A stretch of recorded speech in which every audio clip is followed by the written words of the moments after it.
इतिहास के पन्नों में जब किसी शासक का नाम दर्ज होता है तो उसके युद्ध, उसकी जीत, उसकी सत्ता के बारे में लिखा जाता है। लेकिन कभी आपने सोचा है कि जब वो शासक मरता है तो उसके पीछे छूट जाने वाले उन इंसानों का क्या होता होगा, जिनका अस्तित्व सिर्फ उनके सुल्तान के जीते जी माना जाता है। आज हम बात करने वाले हैं दिल्ली सल्तनत के सबसे क्रूर और ताकतवर सुल्तान अलाउद्दीन खिलजी के बारे में और उसकी सच्चाई जो उसके मरने के बाद उसके हरम में मौजूद 1000 से भी ज्यादा औरतों के साथ घटी।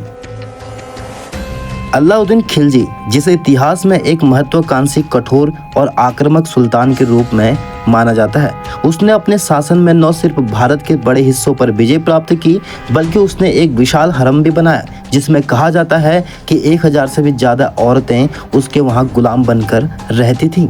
पर क्या आपने कभी सोचा है कि जब अलाउद्दीन खिलजी का अंत हुआ, जब उसकी सांसें थमी, तब उस हरम में बंद कमरे में उन 1000 औरतों का क्या हुआ?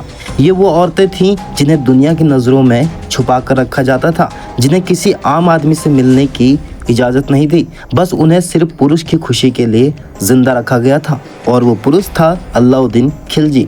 1316 में जब अलाउद्दीन खिलजी की मौत हुई तो उस वक्त उसकी सत्ता पर काबिज होने की हो चुकी थी। उसके बेटे, उसके सेनापति और दरबार में बैठे गद्दी के भूखे लोग अपने सत्ता पर कब्जा जमाने की कोशिश करने लगे और उसी सत्ता की लड़ाई में सबसे ज्यादा कुचली गई वो औरतें जो उन हरम का हिस्सा थीं।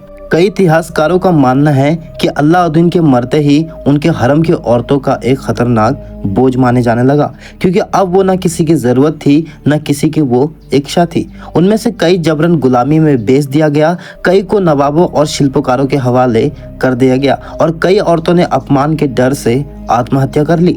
इतिहास की एक किताब तारीख़ फिरोज शाही में इस बात का जिक्र है कि अलाउद्दीन के मरने के बाद वजीर मालिक काफूर ने सत्ता को अपने हाथ में लेने के लिए सबसे पहले उन औरतों को खत्म करने का आदेश दिया था, क्योंकि वह जानता था कि इन रानियों में से कोई भी राजनीतिक खतरा बन सकती थी। मालिक काफूर ने बहुत सी रानियों को या तो बंदी बना लिया था या उनका कत्ल करवा दिया था। उनका कसूर सिर्फ इतना था कि वो मरे हुए सुल्तान की बेगम थी। और फिर वो दिन आया जब दिल्ली की गलियों में वो औरतें दिखी जिनकी एक झलक पाने के लिए कभी सेनापति तरसते थे, लेकिन अब वे बिना चप्पल, फटे कपड़ों में, बिना सम्मान के दर बदर भटक रही थी। उनकी चीखें, उनकी बेबसी इतिहास की किताबों में कभी लिखी नहीं गई, क्योंकि इतिहास सिर्फ बादशाहों की विजय गाथाएं सुनाता है, रानियों का दर्द नहीं। कुछ रानियों ने दिल्ली से भागकर मथुरा और काशी जैसे स्थानों में शरण ली, जहां उन्होंने बाकी की जिंदगी भिक्षा मांगकर बिताई। कुछ ने खुद को धर्म और साधना में झोंक दिया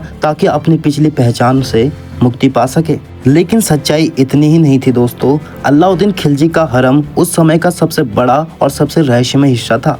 1000 से ज्यादा अधिक रानियां, रखेल और सेविकाएं इस हरम का हिस्सा थी। लेकिन इस हरम का एक कड़वा सच यह भी था कि उनमें से बहुत से औरतें मजबूरी में वहां पर रखी गई थी। कोई युद्ध में हरा कर लाई गई थी, कोई तोहफे में दी गई थी और कई औरतें सत्ता के लालच में अपनी मर्जी से इस हरम में आई थी। अलाउद्दीन खिलजी इन सभी रानियों से व्यक्तिगत रूप से नियमित संपर्क नहीं रखता था। आखिर 1000 रानियां, वो भी हर दिन वहां पहुंचना एक पुरुष के लिए संभव नहीं था। ऐसी स्थिति में धीरे धीरे हरम खुद एक ऐसी भीतरी दुनिया बन गई जहां औरतें एक दूसरे से अलग थीं और जहां समय के साथ साथ शारीरिक भूख, मानसिक कुट्टा और भावनात्मक खालीपन बढ़ता गया। कुछ गैर सरकारी विवरणों में और लोक कथाओं में बताया गया है जब खिलजी की मौत हुई तो उसका शासन चरमराया। कुछ स्रोतों के अनुसार इसी समय कई रानियां हरम में तैनात जवान सिपाहियों के करीब आने लगी। कुछ ने स्वेच्छा से सैनिकों के साथ संबंध बनाए और कुछ ने अपने जीवन की सुरक्षा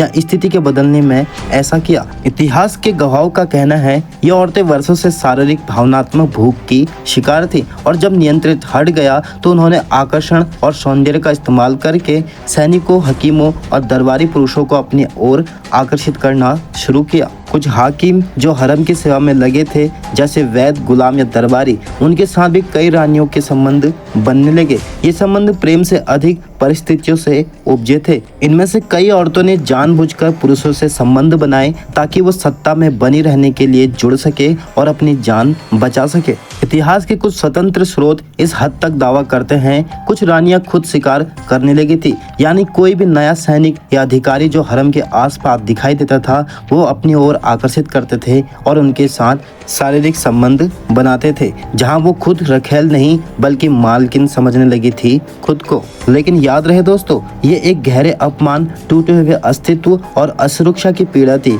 एक ऐसी औरतें जो सालों से बंद कमरे में जीती हैं, जिसकी आत्मा टूट चुकी है, ये सिर्फ वही जान सकती है।